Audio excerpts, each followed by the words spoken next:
Welcome to Full Circle, and I'm your host, Queen. And today I'm here at Dorothy Brown.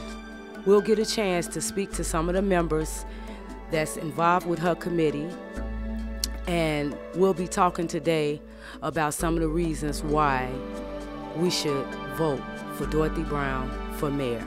We'll be right back. We had a couple of media churches up there today. We had a couple of guys that were following us from church to church, and we were leaving them there. They were standing outside doing petitions, some of which do not even know me, which is just humbling, you know, to say that people would be willing. People see something in me that says that I'm going to be fair. I mean, I met some strangers today, and they said they just felt like I would be fair to everyone.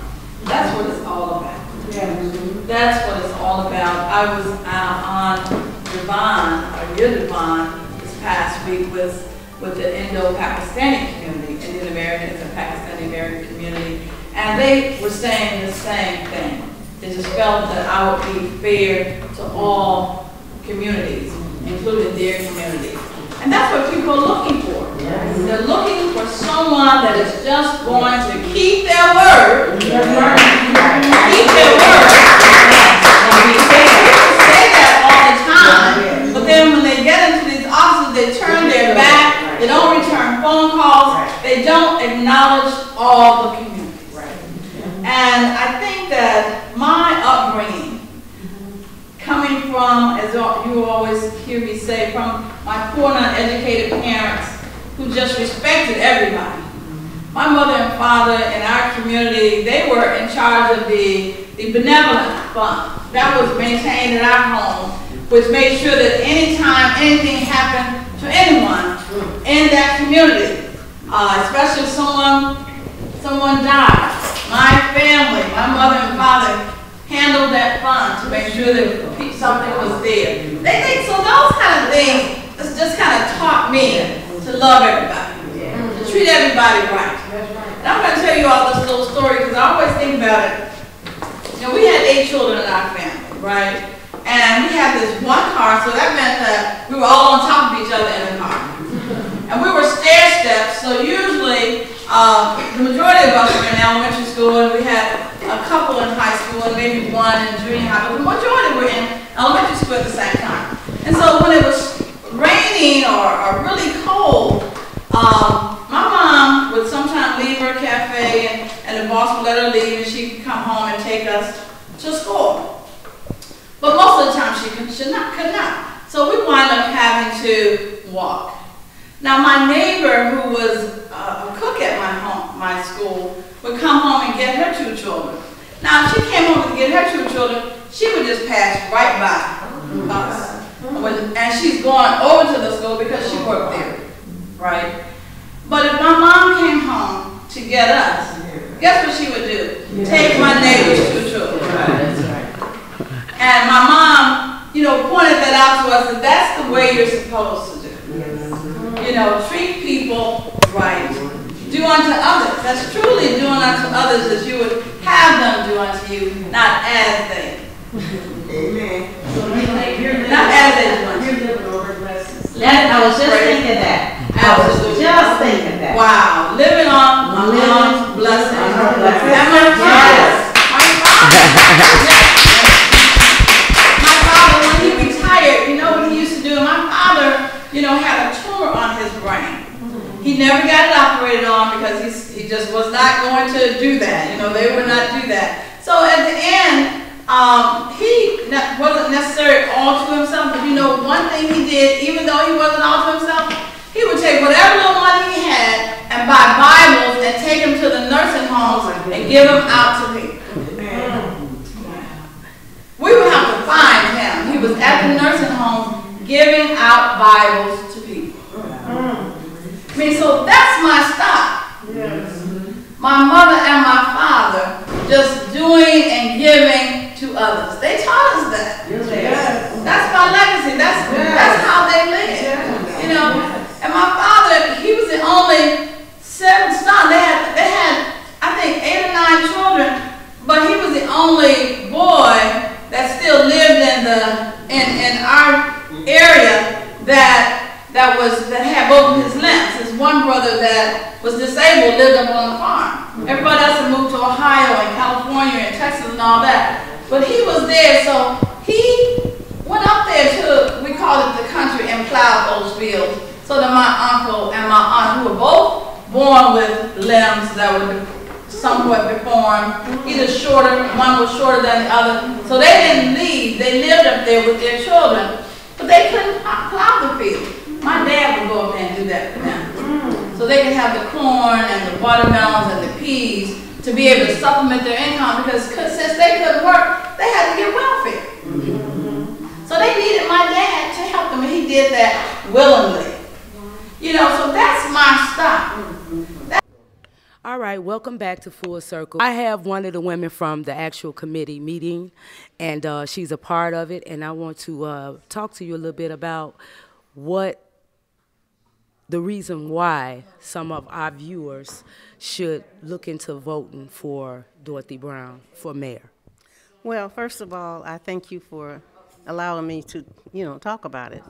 I think that we should vote for Clerk Brown because we need change in the city of Chicago.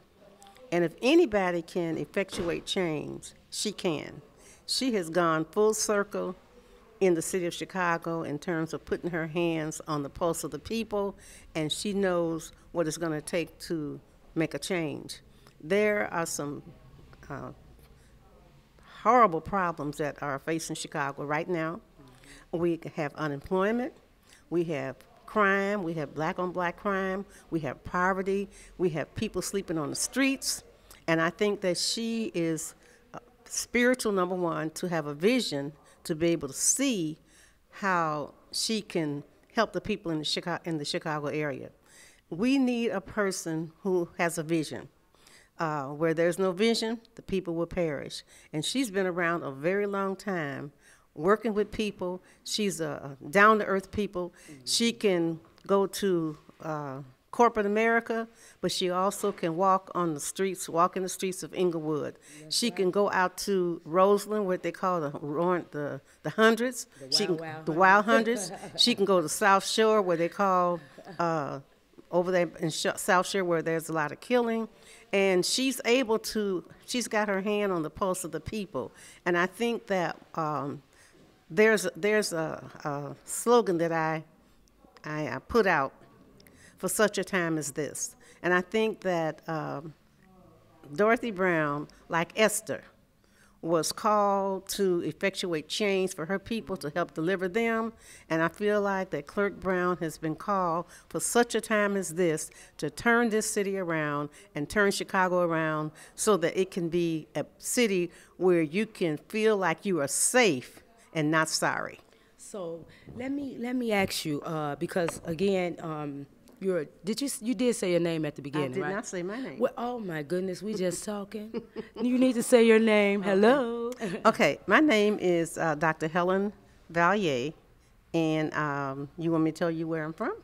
I need to know where you're from because I'm gonna ask you a couple of questions. Okay.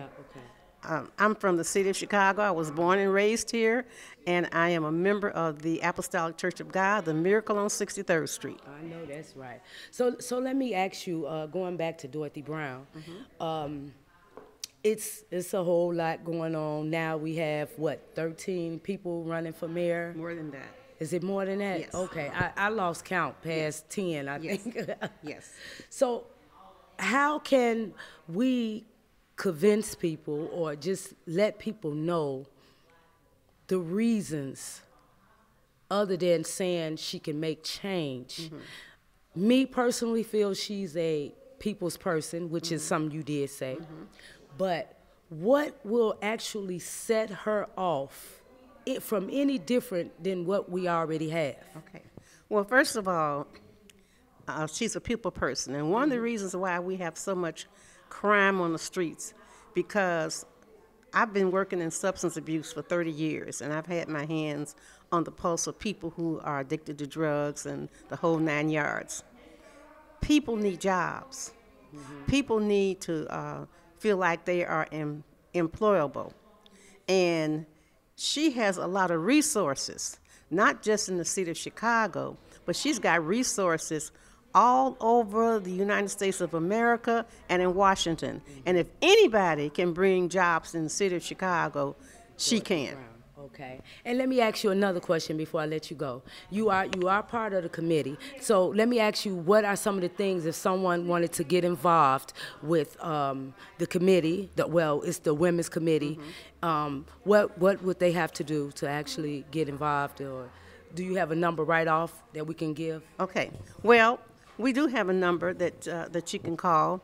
We have a Women's Committee. We're getting ready to have a prayer breakfast on Saturday, October 6th. And remember, our theme is for such a time as this. Clerk Brown has been called to effectuate change in the city of Chicago, becoming mayor for such a time as this. All right. And I want to thank you again. Well, thank you. All right. And once again, we're here at Clerk Dorothy Brown's committee meeting, Women's Committee meeting. Talk to people to let them know the reason why they should vote for my girl Dorothy. Yes. There are many, many vital reasons where I feel that we should, Clerk Dorothy Brown would make a great mayor. I mean, one of the greatest mayors, in my opinion, besides Harold Washington, because, okay, she's very educated and all of that. And, you know, she's a CPA, MBA, an attorney. But what's profound to me is that she has a heart for the people. She's not concerned with your socioeconomic background before she helps everybody, from poor to people that are very productive. She's about helping to make sure everyone gets a chance to work, to become employed. She started the event that's held every year, the expungement, and I feel that the expungement is such an important factor because it will reduce recidivism in Chicago, and I think that will help stop a lot of the crime here, because people they're having a hard time getting jobs if you have a record. And so what the expungement does, it allows them, if they've indicated that they are willing to rehabilitate themselves, it allows them to get employed, become employed, help take care of their families and provide for their children. And that's very important. And the clerk is all about the communities in Chicago. It doesn't matter what your ethnic background is. You can be Polish, Caucasian. She's willing to help the people. She has the biggest heart of compassion. And that's why, one of the main reasons I feel that Clerk Dorothy Brown would make a great mayor for Chicago. I think Chicago needs her in a very, very big way. So let me ask you, what was one of your main sole reasons for wanting to be involved with the committee? Well, actually, I'm on the committee, Friends of Dorothy Brown, and I am a person who observes a lot of things. And I like the way she treats everyone with respect and dignity, whether you're, she's from the South, but even, I'm saying that to say they usually always respect elders, but you could be young, a young teenager, and I watch the way that she treats people. She has no respect of persons. She talks to everybody in a kind way, and she's very focused. She's very hardworking. Well, definitely, like we said earlier, she's definitely a people's person. Yes. Most definitely. Yes.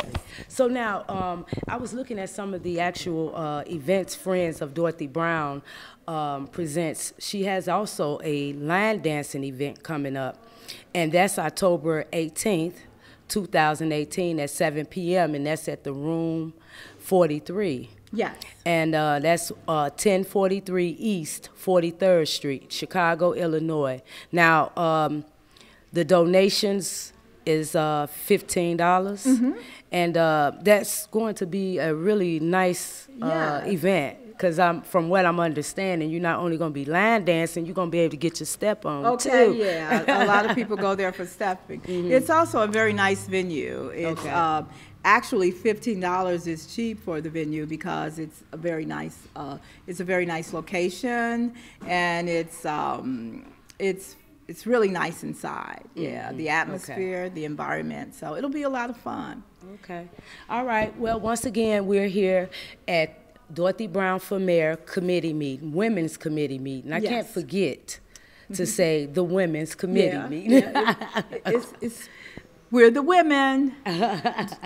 It's a women's group today. This is what we do every other Sunday. We come together as women. All right. Yeah. All right. Thank well, I want to thank you for taking out a moment and talking to me. And once again, Full Circle TV show, we're right here in the house, and we will be talking to some more of the women that's involved with the Women's Committee. I have the lovely Queenie standing next to me.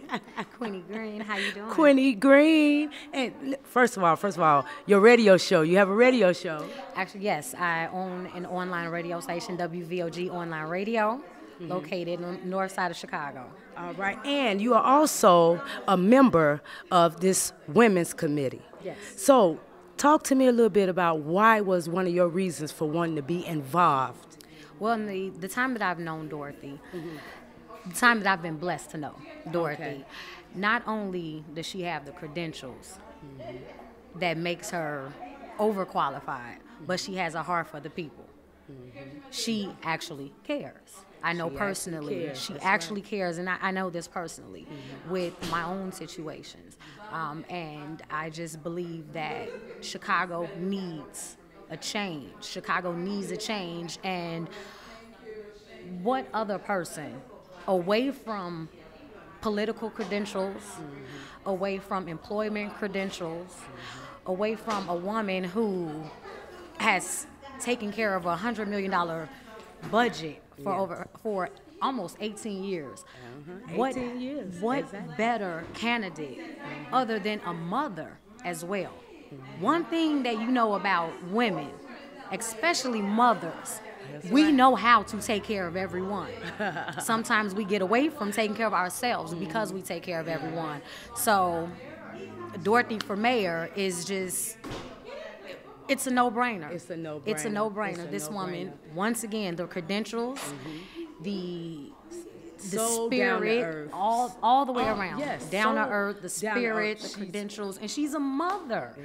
One thing you can never get away from a mother. We know how to budget, and we know how to Band-Aid every boo-boo that our babies have, and Chicago is her baby.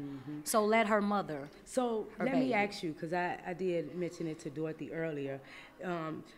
It, is negative talk, and how do you respond to people that comes towards you or speaks negative about this whole campaign?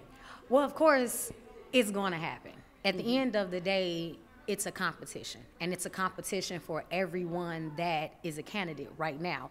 And of course, everyone has to say what they think is going to take to stop you from voting for this person, because they need your vote. There you go. So what I would say to the negativity is that it's going to happen, but one thing, no matter what circle or no matter what level you're on or you're from, numbers don't lie. And 18 years. There you go. Talk to me. 18 years of holding down. There you 18 years of holding down a position. That speaks volume. That speaks. Speaks volume. A lot of people can say what they've done or what they can do, but one thing this woman has showed us is that one thing she can do is she can hold down a position for 18 years. So if she can hold down a position for 18 years, I'm sure she can hold down this one for 2 to 4 to 8. That's right. That's right. So. All right. Well, I want to thank you for taking out a moment. Thank you. Queenie. Thank you. Queenie Green. Queenie Green, WVOG Internet Radio. All right, so once again, here's another member. Again, it speaks for itself. 18 years speaks 18 value. years. So vote for Dorothy. Vote for Vote Dorothy. for Dorothy. You won't be. I don't think they will be disappointed. All right. Thank you so Thank you. much. Thank you, and we'll Queen. be right back, you guys. You know, so that's my style. And that's how I was raised. And just simply helping. Even when I was in high school, when I was captain of the girls basketball team, I remember one tournament, I was so busy trying to make sure the freshmen and the sophomores and the juniors on the team had eaten, making sure they were doing this and doing that. I forgot to eat. And at halftime, I was so tired. If we were having a tournament, it was our tournament that year. And at halftime, I was so tired. The coach looked at me and she said, "Brad, did you eat?" I said, "No, I didn't eat." And because I was a captain and I was used to, leading and making the scores and all of that, and she said, "Did you eat?" Because she could tell that my energy level was just not there. And I said, I just absolutely was taking care of everybody else and just simply forgot to eat. So she gave me a candy bar so I could finish out the game. But that's me. That's me. But we're just going to keep on working. We had a great day today. We were up north with some African churches and some African American churches as well. And last night we were with the Irish American Police Association, and we've just been having some great visits with a lot of different people in different communities, and that's what we're going to continue to do. That's what we have to continue to do, just getting the word out there. What I really would like to do for each of you is to give you a short script. I can't get to everybody. I can't get to everybody, but you can help me get to more and more people. We need to increase the people that we're reaching. And I think that having the women's committee to tackle something like that, to be a speaker, to talk about my story. When I was at this one church today, these ladies came to me and they said, "We didn't know who to vote for, but we just heard you and we like what we heard and we're going to vote for you." And that's what we have to do. Yeah. We have to get the story out there more. People don't know the struggles that I've gone through. And when they hear that, they're just really, really amazed that I would have to fight the way I've had to fight over the years, but yet also keep standing. Yes, ma'am. It's funny you say that, Dorothy. I think you should continue to share. Just like the story you just told us, that just warmed my heart. Right. And I can connect with it when I think back to my grandparents or how they raised me and how they loved me. And I think of them all. They're not here with me now, but I am who I am because of them. And so, yes, it touches the hearts. And I think, especially those who don't know you, and they're not sure which way to go. I think them hearing more stories like that about you will help them to connect and understand who you are. I already know you're a wonderful, sweet person.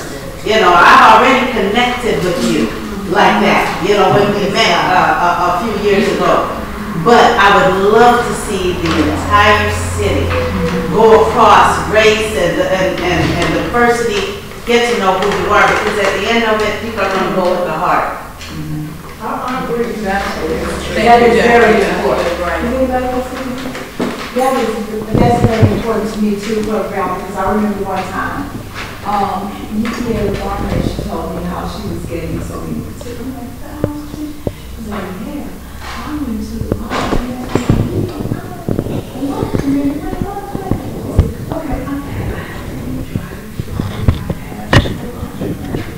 like I said, one time we were full of young people, guys and girls, and so I did my script, or are you registered to vote in Cook County, and this is for the circuit court, George Brown. They say, this guy said, why should we vote for her? I always, he said, I'm looking for a job, I can't find a job. I said, she's the one. Have you ever heard of this? But I told him it was hell, that that event was because of you. And I went on to say that how you help people get a second chance, because sometimes, I was probably like, you want help. y'all probably don't want to commit crimes, you know. You would, like, maybe you'll do something that you wouldn't normally do, because how you gonna tell your babies, I can't feed you, if you all gonna have to. I had the whole laundromat standing in line to stand out there. I came out there with this food, and I was like, okay, it was good. So I'm saying that to say, Kurt, that it reaches the heart of people when you tell those personal stories, because they're genuine, and we could, you know, we feel it. You know, like Dr. Valerie just said, you know, you're your mom's, what did she say? You know, people, all people want to do is know you care. And I think you should, Did you want to interview up here, or how did you want to do that? I'm going to do it in Out Harlem. there, but I was saying that I want to piggyback on what everyone's saying, because I see I'm on Facebook with this, I see all of your wonderful commercials. Welcome back to Full Circle, and once again, I'm here with Dorothy Brown for mayor at the Women's Committee today, and I have been speaking to quite a few of some of the lovely ladies that's a part of Dorothy Brown for mayor. Welcome, welcome, welcome to you. Thank you, Miss Queen. So I'm following, I'm involved, and I'm loving it. I'm seeing that your campaign is picking up. So let's talk a little bit about the campaign and what are some of the things we're trying to pull through to make this thing happen. Well, we have a lot of great events coming up, and we want people to be a part of that. We have a women's breakfast, women's prayer breakfast, which is coming up on October 6th. And we want as many people as possible to come there. It's going to be at King of Glory Church of God in Christ in its fellowship hall at 2314 East 83rd Street. And so that's Saturday, October 6th. And then, of course, we have the line dancing. The line dancing, I just got through talking about the line dancing. You talked about the line dancing? Okay. At 1043 East 43rd Street at the room 43. On October 18th. Yes, indeed. So come on out, ladies and gentlemen, and show your line dancing skills. And then, of course, we have the concert. We have the concert, the Shy-Lights. Have you seen her? Have you seen Dorothy Brown? Have you seen Dorothy Brown? I like that. You will see her that night. Okay. She will not be singing, but you will see her. But it's just so exciting that Marshall Thompson and the historical Shy-Lights have decided that they will support my candidacy for mayor, and they are going to be doing a concert. That's going to be on a Thursday night, November 1st. A great ticket, because we also have Dante Hall, and we have public announcement. So it's going to be 3 great men, groups there. Well, of course, Dante is solo, but 3 great, they all sing very, very well. And so, ladies, we need to really, really to come out to that. And bring your guys, too. It's a great ticket. I mean, $50 to hear the Shy-Lights, the world-famous Shy-Lights, and Dante Hall, and public announcement. $50, I think that is phenomenal. Of course, if you want VIP seating, then it's $100. We also have some sponsorships available, so you can have VIP seating and a VIP reception. And that is that we have a sponsorship for $500, $1,000, $2,500, and $5,000. So you can go on my website at dorothyformayor.com. That's what we needed. dorothyformayor.com, and you'll be able to purchase tickets or purchase a ticket to be a sponsor as well. We just need your support. If you can donate $10,000, we need your support. This is an exciting campaign. This is a movement. This is a movement in the right direction for the city of Chicago. In the right direction. And that's what I want to talk to you a little bit about. Again, and I know we have had this conversation prior, what makes you so different? Let's talk a little bit about that, and why should people vote for you? I know why, but I want you to tell them why. There are a few things, a lot of things that make me different. Okay. And I'll talk about my background and my educational background and my experience. I'll put that to the side a few minutes. And now that makes me different. But I think that the biggest thing that makes me different is having a heart for the people. Mm-hmm. I was just talking to the ladies about, you know, my parents and how they raised me, how they showcased, demonstrated to me how to help people, and that just became a part of me. Mm-hmm. You know, I was talking about the fact that my mom and my dad, they both were poor and they were uneducated. My mother got up to the 6th grade and my dad got up to the 9th grade going to my elementary school. So they just believed in education that much. I remember helping them with their workbooks to help them promote to the next grade at my elementary school. Wow. And that's how much that they believed in education. And then my mother, we had 8 children. And so we were stair-stepped. So many times it was a lot of us in the same school. We had an elementary, junior, and high school. So elementary school, we had 4 or 5 children in the grades. So we had one little car.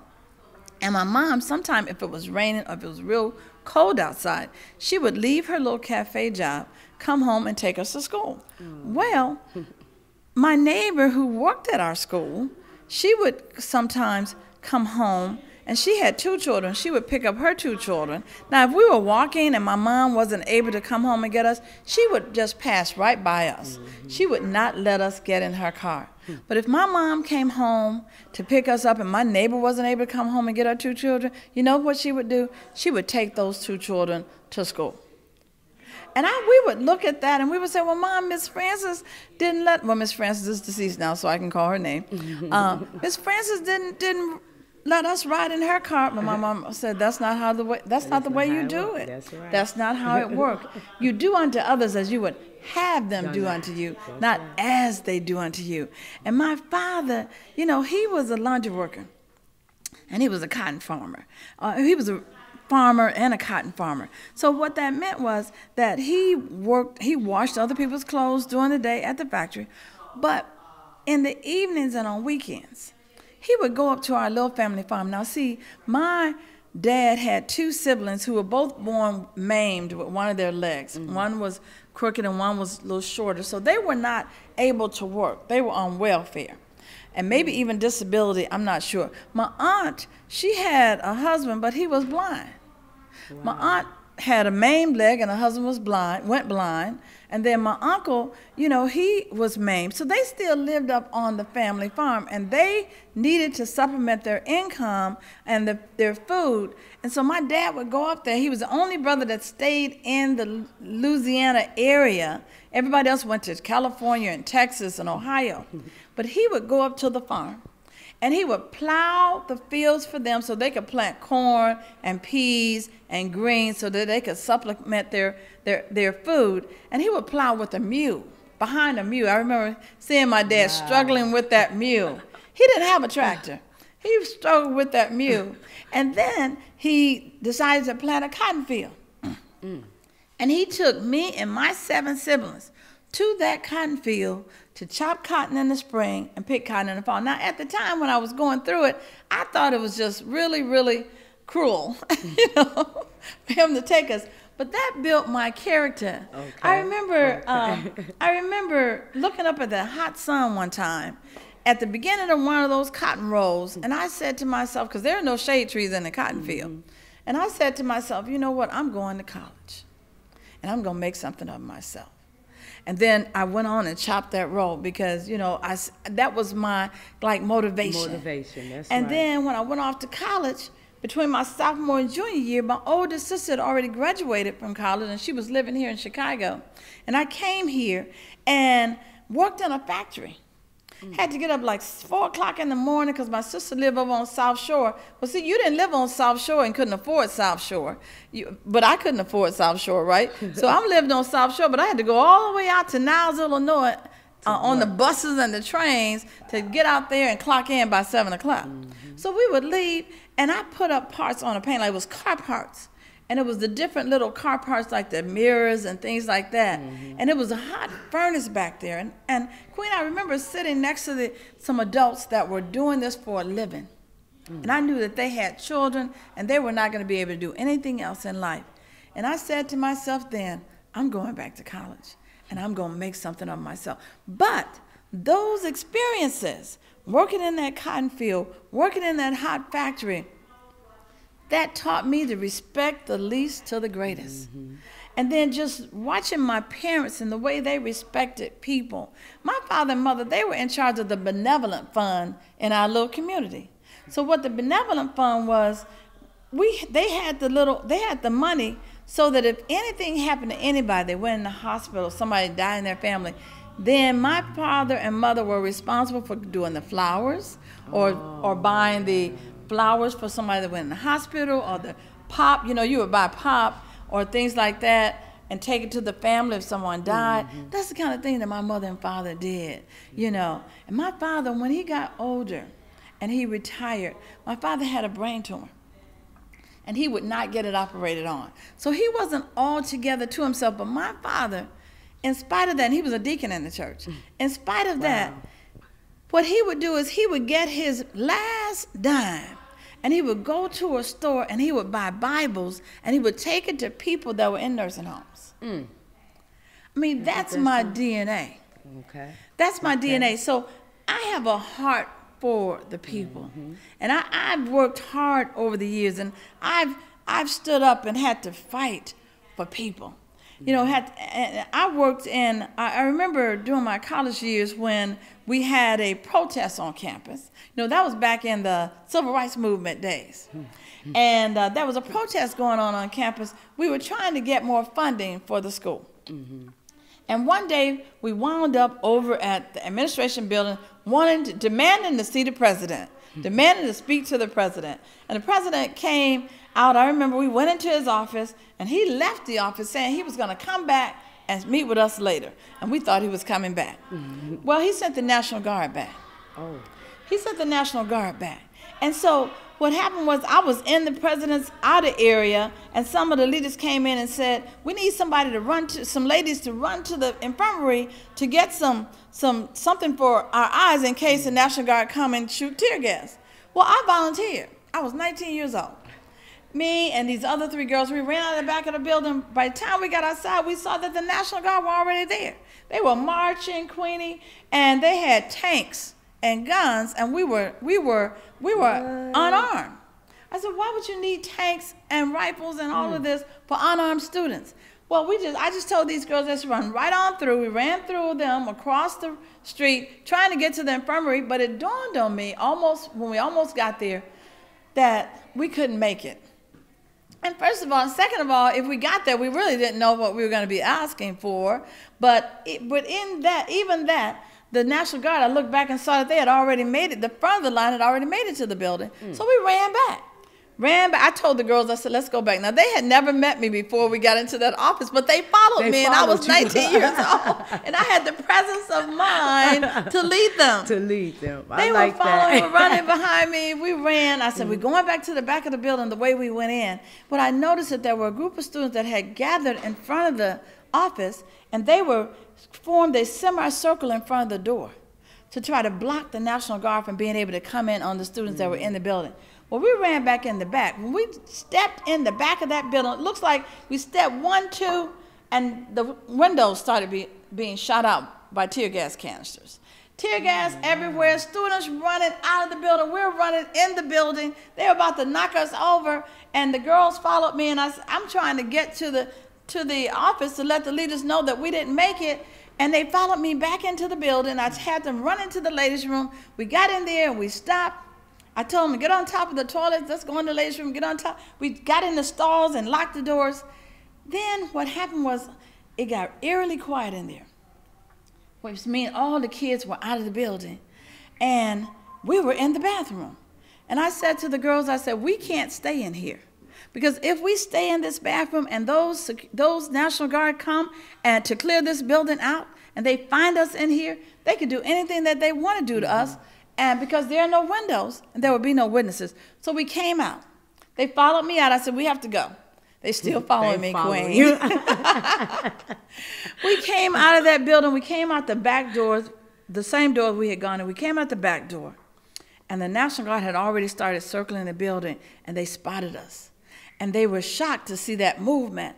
And they came up to us and they were like, move out, move out. They were standing just as close as you are to me. And they had these rifles pointed at us and they were like, move out, move out, move out. And we were traumatized. And the girl next to me, she decided that she was going to stop and she was going to bristle and she was going to act like she wasn't going to move. And I was in the lead, I was heading it, and she was next to me, and these other two girls were behind me, and I grabbed her arm. And I said, no, not with our lives. We're going. Because I looked at those National Guards men, and I realized that they were just young boys. They were just young like us. And they were nervous. They were turning red. And when I saw that they were turning red, that's when I knew that they were nervous. And they were shaking. The guns were shaking. And I said, oh, my God, these guys are shaking. They could make a mistake any minute. So I grabbed her, and I said, no, we have to go. And so we kept going. And when we got to the front of the building, I said, what happened to those students that were protecting us? And I looked over, Queenie, and 2 of them were dead. It was the same time when they had killed those students at Kent State, maybe the same year. 2 of our 2 boys were dead. And oh my God, it was so traumatic. And we started crying, and people thought we were shedding tear gas tears, so they're giving us ice for our eyes. And I said, these are not tear gas tears. We have 2 students that are dead. And the governor's helicopter landed in front of me on the pavement, and I passed on by, and they sent us home. They sent us home, and I was saying, are we going to go back? Are we going to be able to get a degree? What is this? I already committed saying that I'm going to college and I'm going to make something of myself. And a lot of students would not go back to that campus. They burned down the administration, the registration building. The campus was smoking. It was really, really traumatic. But I was committed. I said, you know what? I'm not going to let this stop me. You're going to keep going. I'm going back to college. And I went back to that campus. And my sister had already told me, my oldest sister had already told me, Dorothy, you're majoring in accounting and you're going into it with 2 strikes against you. You're a black and you're a woman, and it's a white male-dominated profession. So you must be the best. And Queenie, I graduated #1 in the College of Business, #1 Department of Accounting, #4 in the entire university. But not one major accounting firm would give me a job offer. The guy that I tutored got the job offer. Now, what happens when #1 is not good enough? You know, that's the kind of thing that all these things help to form the fight in me. Help to make me, you know, want to continue to work hard and not let anybody define me. So, what happens when #1 is not good enough? What did I do? I came to Chicago, didn't know anyone here other than my sister and my brother-in-law. Knocked the walls out and became the first African-American to be the clerk of the 2nd largest court system in the world. That's what you do. And how long you been there? 18 years. And have won 5 consecutive times. You don't let anybody define you. You don't let anybody tell you what you can or cannot do. So let me ask you, how do you deal with negative talk about me? About how do I deal with it? Yeah. So you have to know who you are. You have to know exactly what you stand for, how you handle yourself.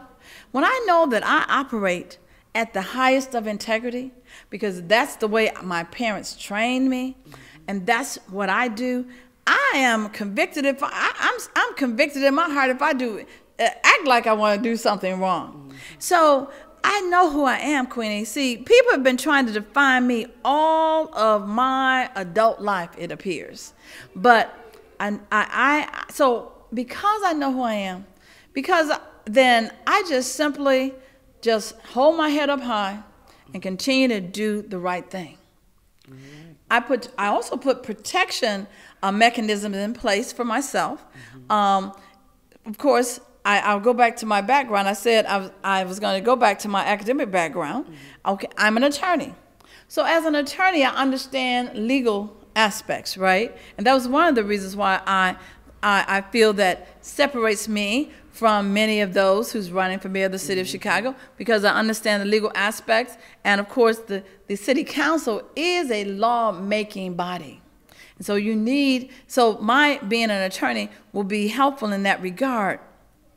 And then, of course, the mayor runs that multi-billion-dollar entity, and I've run a $100 million entity. It's like a mini corporation, and that's what I've done for the last 18 years. And to be able to stabilize the finances, I'm a CPA and an MBA. So I have the financial acumen to be able to stabilize this city. You know, so my background, because of those credentials and my background, I know how to handle my business and make sure that I handle it properly, and that's what I've done all my life. So that's how I run the clerk of the court. So that's why whenever people say negative things or try to say she's this and she's that, I just say go down the road, and I just go down the road and wait on them, because at the end of the day, they'll see that I handle my business properly. And it won't be stopping us. Ain't no stopping us now. We're on the move. Dorothy Brown. There you go. At Full Circle TV show host Queen. We're here today at Dorothy Brown's For Mayor Women's Committee. And speaking of that, I want to bring up one more time about some of the actual events that you have. Yes. I'm glad you said that. We have all the friends. Dorothy for Mayor. Dorothy for Mayor. Dorothy for Mayor on Facebook. Dorothy for Mayor on Twitter.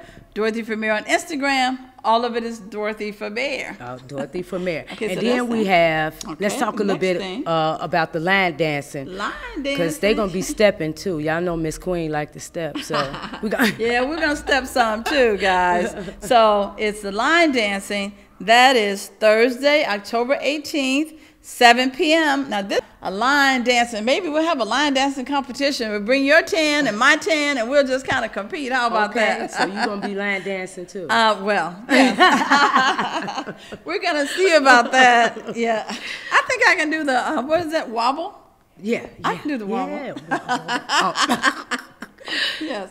So that's 1043 East 43rd Street, room 43. We have the African event. Okay, the African community is hosting an event for me. And, of course, It's an all-white attire. It's an all-white I like attire that. event. Yes. All-white attire is going to be at the Viceroy of India at 233 East Roosevelt Road in Lombard, Illinois. That's on Saturday, October 27th. Saturday, October 27th. 233 East Roosevelt Road, Lombard, Illinois.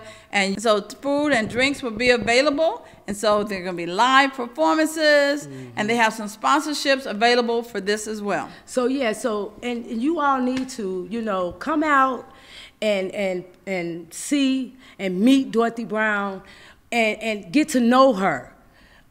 She's a people's person. She's when I say Dorothy Brown for mayor, I say Dorothy Brown for mayor 2019. I didn't mean to interrupt you. I'm just Dorothy. But it's right.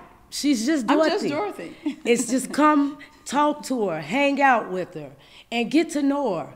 And you may feel the same way a whole bunch of other people feel.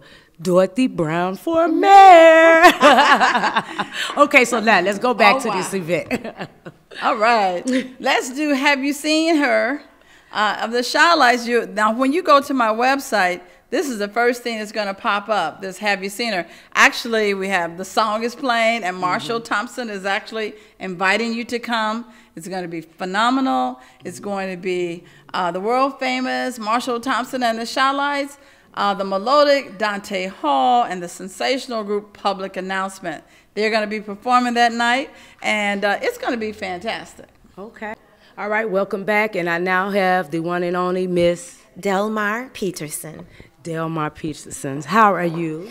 I'm just fantastic here on this evening. So, here's again another member of Dorothy Brown's For Mayor Women's Committee. Yes. So let's talk to me. Tell me a little bit about what you know about Dorothy Brown. Well, what I know is that you can't always believe the word on the street.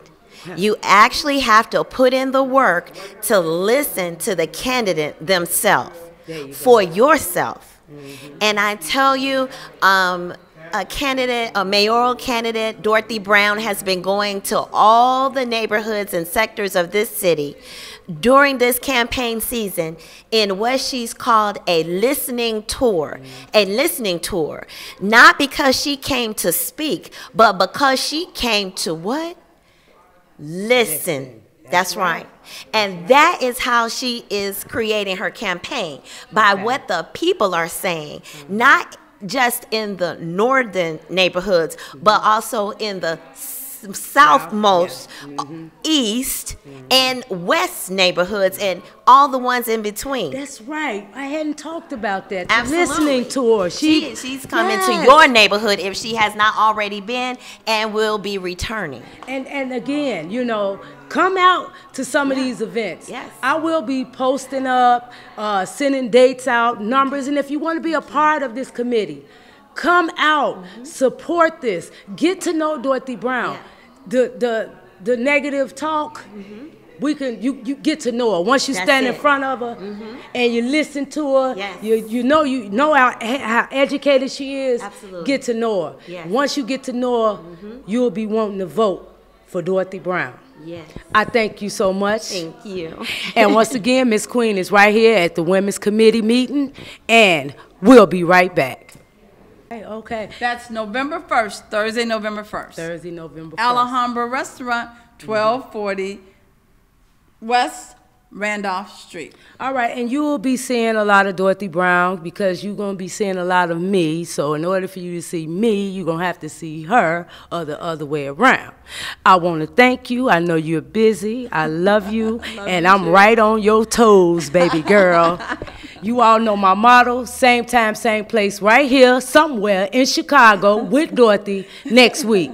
Peace, and we out of here. The politicians, and we've been talking about some of the people that, yes.